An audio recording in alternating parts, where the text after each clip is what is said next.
The new Israeli government is the first in 29 years, I believe, to exclude the ultra-Orthodox parties. Is this going to make it much easier for the Haredi draft bill to be passed through? Well, one of the reasons that we had these elections was because of the fact that they couldn't pass that bill. It's very interesting to note that you said excluded, but they chose not to join.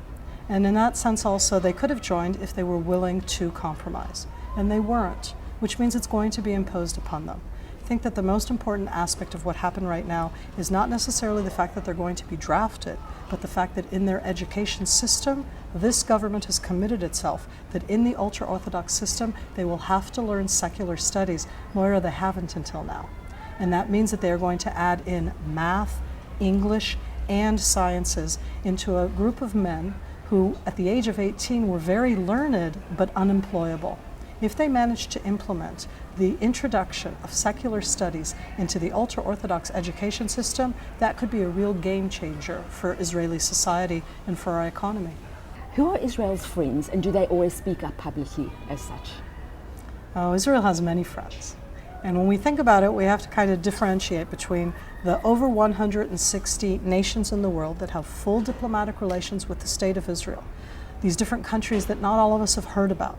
A country in Africa like Burkina Faso, who know how very much to take advantage of Israeli high-tech agricultural technology, of the different advances that Israel has done in the desalination and in water drip technology. So who heard of Burkina Faso? And they know how to speak up on behalf of Israel. Israel has friends both in Africa and in Asia and in South America. Israel stands strong with the fact that we do have a strategic alliance with the main country in the world, which is the United States of America. We feel that it's both values that are the same type of values. It doesn't mean you don't have differences of opinion, but we stand very strongly with them. Now, you were the Israeli PM's foreign press spokesman, we know that. Do you think that the fact that you're a woman gave you an advantage? Did it give Israel a softer face?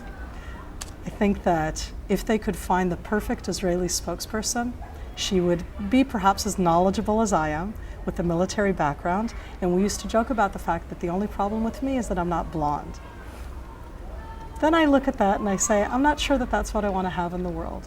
I want us to have spokespeople who not only can talk about what they're talking about, and some of us sometimes are very harsh on Israelis. Israelis have accents and that's okay, and we want to be able to be clear about the message. But when it comes to Israeli PR, the challenges that we face are not necessarily about what the spokesperson looks like.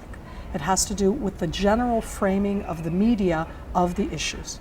And the frame is one which is very challenging for Israel, and our main challenge is to change that framing. The framing itself is one which most people here find very uncomfortable.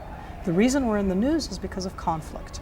And the way the violence is presented is that the reason there is violence in our area is because of the occupation. And if you would just end the occupation, you would end the violence. And that framing is one which is very difficult because either you're talking about there is occupation or there isn't occupation, or it's disputed territories or not.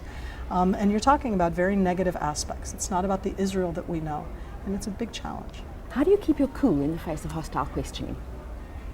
One of the main stereotypes about Israelis is that we are aggressive. And as I said before, the reason there is violence is because of occupation, and occupation is an aggressive thing. And I'm very aware of that fact. I am a mother. I am both a wife, a mother, a career woman. And I think that that soft voice is part of what can contradict just the basic prior stereotypes of the aggressive Israeli. If there is a type of spokesperson that I would like to see less in the news, it's the one who stands up and has a fist and talks with a strong voice and makes the point with a soft voice. I actually never get mad. I smile inside. I think to myself, I can take it. I have very strong beliefs in both Israel's right to exist as both a Jewish and democratic country.